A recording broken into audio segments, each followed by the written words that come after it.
안녕하세요. 부동산을 쉽게 다양하게 깊이 있게 분석하는 부동산의 비밀입니다. 서울과 수도권의 가격 하락세가 계속 지속되고 있습니다. 몇 가지 특징이 있는데 그 중에 기존의 최고 실거래가 가격의 한 마이너스 30% 정도 하락된 가격에도 아파트가 거래가 되지 않고 있습니다. 순차적으로 부동산 상황이 어떤지 확인을 제가 해보려고 하는데 오늘은 강동구를 한번 짚어보겠습니다. 서울의 강동구는 지금 둔촌주공의 청약이 곧 시작될 것이기 때문에 주변 부동산 상황이 어떤지 궁금할 수밖에 없습니다. 둔촌주공의 평당 분양가는 3,800만원대로 84제곱미터 기준으로는 13억을 예상해 보고 있습니다. 강동구의 대표 단지들의 어떤 부동산 시장 현황 한번 살펴보겠습니다. 먼저 강동구의 고덕 레미안 힐스테이트, 일명 이 동네 사람들은 고래힐이라고 부르는 곳부터 보겠습니다. 이곳은 2016년 아파트로 지하철 5호선 고덕역이 도보권입니다. 3658세대 대단지고 9호선 연장 계획까지 있어서 선호도가 높던 곳입니다. 상일동 옆에 바로 상일동역에 옆에 있는 고덕 그라시움 또는 아르테온 이런 신축 아파트가 입주가 시작되기 전까지는 여기가 바로 이 지역을 대표하던 아파트였습니다. 위치상으로도 고덕 그라시움이나 아르테온보다 더 좋다고 볼 수 있습니다. 이 지역들은 그동안 강동구 안에서는 크게 인정을 받지 못하던, 어떻게 보면 강동구에서 외곽 지역이었지만 부동산 폭등기에 그 가치에 비해서 조금 고평가를 받았다라는 의견도 있습니다. 고래힐의 현재 84제곱미터 최저가는 12억 3천만 원입니다. 그러면 실거래가 변화를 한번 여기서 확인해 보겠습니다. 2017년에는 8억에서 10억대 요 정도 수준에서 거래가 되던 곳입니다. 그러다가 2018년 하반기부터 쭉 상승을 합니다. 최고가는 17억 1,500만 원까지 찍었습니다. 불과 4년 만에 2배 가까이 올랐다는 걸 확인할 수 있습니다. 전형적인 부동산 폭등 그래프입니다. 그 이후에 2022년 15억의 거래가 된 적이 있습니다. 그래프를 보시면 빨간 점이 그런데 여기에 거의 없습니다. 그냥 거래가 없이 하나씩 툭 거래가 된 게 15억입니다. 그 이후에도 거래가 없습니다. 그런데 지금 매매 호가 최저가가 12억 3천만 원까지 내려간 겁니다. 만약에 12억의 거래가 된다면 대략 한 30% 정도 하락한 결과로 판단이 됩니다. 다시 한번 정리하면 2017년에는 8억대, 2021년에는 17억대, 지금 현재 최저가는 12억대 이렇게 변화가 쭉 있었습니다. 요즘은 이 몇 억이라는 단어가 정말 아무렇지도 않은 시절이 돼버렸습니다. 여기에 그냥 쭉 거주하셨던 분들 입장에서도 굉장히 황당할 수 있는 이야기입니다. 나는 만져보지도 못한 돈인데 갑자기 집값이 2배가 됐다가 지금은 또 5억이 떨어져서 그래도 안 팔린다 이런 소리를 들으니까 이게 뭔 일인가 싶을 수 있습니다. 더 큰 문제는 거래가 없이 호가만 계속 밑으로 내려가고 있다는 겁니다. 눈에 띄는 특징이 하나 있습니다. 호가 매물대 폭이 큽니다. 84제곱미터 기준으로 12억 3천만 원에서부터 17억까지 매물이 분포가 되어 있습니다. 물론 여기가 대단지이고 대단지이다 보면 그 위치나 조망권 그리고 평형 스타일에 따라서 당연히 가격 차이가 날 수밖에 없습니다. 그런데 제가 볼 때는 좀 차이가 나도 굉장히 많이 납니다. 제가 요즘 느끼는 상황을 좀 말씀드리겠습니다. 이곳 고덕 레미안 힐스테이트에서 제가 부동산을 하는 게 절대 아니기 때문에 여기에는 단지의 속사정은 제가 전혀 알 수 없습니다. 이곳의 이야기가 아니고 일반적인 요즘 아파트 호가 상황을 말씀드리겠습니다. 요즘은 불과 몇 년 전보다 같은 아파트 같은 평형대라도 가격의 차이가 현격하게 나는 곳들이 늘었습니다. 왜 그럴까? 10억 아파트를 기준으로 보면 로열층, 로열동, 조망권, 또 평형 타입, 그러니까 판상형이냐 타워형이냐 이런 거에 따라서 대략 한 가격이 한 5%에서 10% 정도는 차이가 납니다. 10억에서 11억 원 사이의 가격대가 일반적으로 형성이 됩니다. 그런데 이 가격대에서 금매가 하나 출현을 합니다. 9억에 팔겠다는 사람이 툭 하고 튀어나온 겁니다. 그러면 또 이 아파트의 커뮤니티가 난리가 납니다. 우리 아파트 가격을 누가 떨어뜨리네 어쩌네 하면서 금매 내놓은 사람을 압박을 하기 시작합니다. 물론 9억에 내놓은 사람 들으라고 자기들끼리 이렇게 시끄럽게 떠드는 겁니다. 결국은 집값 떨어지는 거를 더 이상 못 참겠다 하는 사람이 하나 나섭니다. 바로 가격 방어를 하는 겁니다. 11억 5천만 원에 내놓습니다. 그런데 이게 또 거래가 안 됩니다. 그러면 이제는 8억에 팔겠다는 사람이 또 나타납니다. 그러면 또 가격을 방어하고자 팔고 싶은 생각이 전혀 없는 사람이 12억의 집을 또 내놓습니다. 그러다 보니까 요즘은 같은 아파트 단지 안에서 가격 차이가 꽤 심하게 벌어집니다. 예전보다 분명 심해진 아파트들이 늘었습니다. 그러면 부동산들이 팔 생각도 없으면서 이렇게 비싸게 내놓는 아파트를 광고하지 않으면 되지 않냐, 이렇게 생각하실 수 있습니다. 그런데 제가 이렇게 비싸게 내놓은 아파트 주민한테 이렇게 비싼 가격에 팔면 아파트 안 나가요 라고 말하면 저는 바로 부동산 동네에서 아웃됩니다. 내 돈 들여서 광고해 줘야 됩니다. 이런 거 여러분이 흔히 보시는 네이버 부동산에 제가 아파트 하나를 오늘 올렸다 그러면 그 가격이 1,100원에서 1,700원 정도 합니다. 이게 한 번만 올리면 되는 게 아니고 노출이 잘 돼야 내 광고를 보고 손님들이 전화를 하기 때문에 저는 거의 매일매일 갱신을 해줘야 됩니다. 그러면 매일매일 1,100원에서 1,700원이 들어갑니다. 그런데 제가 한참 광고를 할 때는 하루에 이런 아파트들을 60개, 70개 정도 매일 광고를 갱신했습니다. 그러면 하루에 돈이 몇만 원씩 계속 나가는 겁니다. 이런 비싼 아파트 같은 경우 또 너무 티나게 안 해주면 안 되고 한 번씩은 그래도 갱신을 해줘야지 집주인이 안 삐지고 제 욕 안 합니다.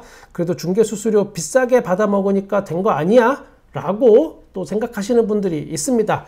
저는 광고도 열심히 하고 블로그도 하고 또 저만의 독특한 방법으로 영업을 해서 그리고 또 운도 좋아서 여태까지는 잘 운영해 온 건 사실입니다. 생각해 보니까 저는 중개 수수료를 대략 한 50에서 60% 정도 받는 것 같습니다. 제 영업 전략 중에 하나가 바로 중개 수수료를 손님이 말 꺼내기 전에 미리 팍 깎아서 선제시 하는 겁니다. 그리고 뒷마무리까지 성심성의껏 정말 철저하게 해드리려고 최대한 노력을 합니다. 보통 집을 거래하는 거는 몇 년에 한 번 하거나 아니면 처음이신 분들 뭐 한두 번밖에 안 해본 분들이 많습니다. 그래서 당연하게 알고 있겠지라고 하는 것도 막상 닥치다 보면 당황하기 쉽습니다. 저는 은행 갈 때 제 차로 모셔다 드리기도 하고 은행 가서 뭐라고 얘기해야 될지 모를 때 은행 직원하고도 제가 대신 얘기하기도 하고 해서 최대한 도와드리고 있습니다. 이거는 눈치껏 손님이 어떻게 해야 될지 몰라서 당황하는 것 같다 그러면 제가 먼저 나서서 그 어려움을 좀 헤쳐나가게 도와드리려고 하는 겁니다. 선제적으로. 그리고 일 다 끝난 다음에 제가 말씀드립니다. 사모님 아드님 아니면 친구분 또 옆집에 사는 사람들 집 구할 때 저 좀 소개시켜 주세요. 저는 서울하고 수도권 전역 아파트는 다 거래하니까 저 소개시켜 주면 제가 열심히 잘 할 거고 물론 수수료도 절반만 받겠습니다 라고 하면 그분들이 또 뭐 다는 아니지만 잊지 않고 저한테 손님을 소개를 많이 시켜 주십니다. 당장 내일 뭐 손님을 소개시켜 주는 건 아니지만 몇 달 뭐 혹은 1년 이렇게 지나고 나서는 다시 전화가 와서 뭐 우리 아들 장가 가는데 전세 하나만 구해 주세요 뭐 이렇게 말씀하십니다. 그러면 또 저는 어떻게 보면 남들보다 일 하나라도 더 하고 이런 게 계속 선순환이 됐기 때문에 그동안 잘 버틴 겁니다.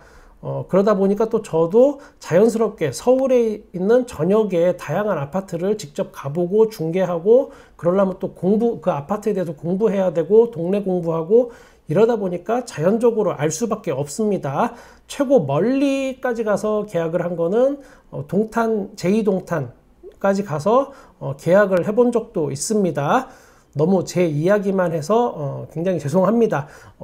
제 메일로 상담을 원하시는 분들이 꽤 계십니다. 그분들께 죄송한 마음을 담아서 제가 회신을 드리고 있습니다. 요즘 같은 불경기에 뭐 그런 손님 한 분이라도 더 이렇게 잡아서 돈을 벌어야 하는 거는 사실 맞긴 합니다.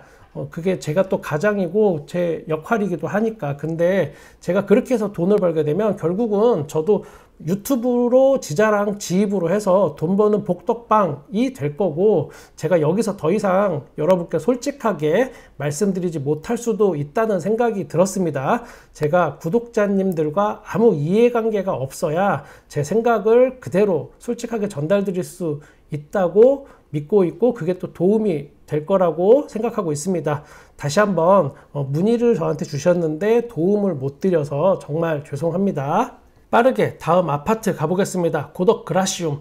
이 동네를 유명하게 만든 어떻게 보면 장본인이라고 할 수 있습니다. 지금 현재 최저가는 14억 5천만 원입니다.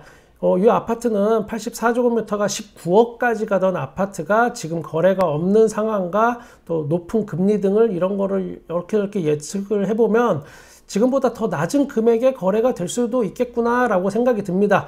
그러면 여기도 대략 한 마이너스 30% 정도 하락하고 있다라고 봐도 무방합니다. 둔촌 주공에 관심을 가진 분들이라면 항상 비교 대상으로 거론이 되는 아파트니까 유심히 보셔야 합니다. 위치는 당연히 둔촌 주공이 더 좋습니다. 둔촌 주공은 84제곱미터 대략 13억 원 정도의 일반 분양가가 정해졌다라는 거 참고하시기 바랍니다. 청약을 하실 때 한 번쯤 꼭 확인해야 하는 거고, 요즘은 가격 변동이 좀 더 급격하게 이렇게 왔다 갔다 하기 때문에 마지막에 또 한 번 체크를 하셔야 합니다.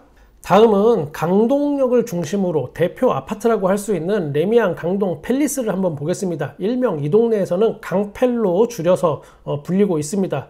뭐 이렇게 다 줄여서 말해. 고래힐, 강팰, 뭐 하여튼. 자, 레미안 강동 팰리스는 999세대로 1000세대급이라고 보면 되는 주상복합입니다. 주상복합이지만 상가는 뭐 사실상 거의 없고 주거 전문 고급형 주상복합이라고 보시면 됩니다. 지하철 강동역하고는 지하로 바로 연결이 되어 있고, 여기는 또 입주민들만 이렇게 다닐 수 있는 통로가 따로 있습니다. 고급형 주상복합 구조고 20층 위부터는 한강 조망권이 가능한 곳이 꽤 있습니다. 물론 한강하고 기본적으로 거리가 있기 때문에 내 눈앞에 한강에 이런 조경이 펼쳐지는 건 아니고 좀 멀리 있는 액자처럼 그림처럼 보이지만 조망권은 상당히 좋은 편입니다. 눈앞을 가로막는 게 없습니다. 그래서 인기가 꽤 높은 곳입니다. 여기도 84제곱미터 기준으로 보면 현재 호가가 13억입니다. 최고가는 17억 6천만 원까지 찍었었습니다. 여기 가격도 둔촌 주공이랑 당연히 비교를 해보시고 청약을 할지 말지 고민하시기 바랍니다. 댓글로 제가 둔촌 주공 조합원 아니냐 이런 의문을 제기하시는 분이 계셔서 한 말씀 드리겠습니다. 저는 둔촌 주공 조합원이 아닙니다. 여기는 입주장을 하려고 준비했던 곳인데 요즘 돌아가는 상황이 좀 별로인 것 같아서 저는 여기에 부동산을 차려서 입주장하는 거는 포기한 상황입니다.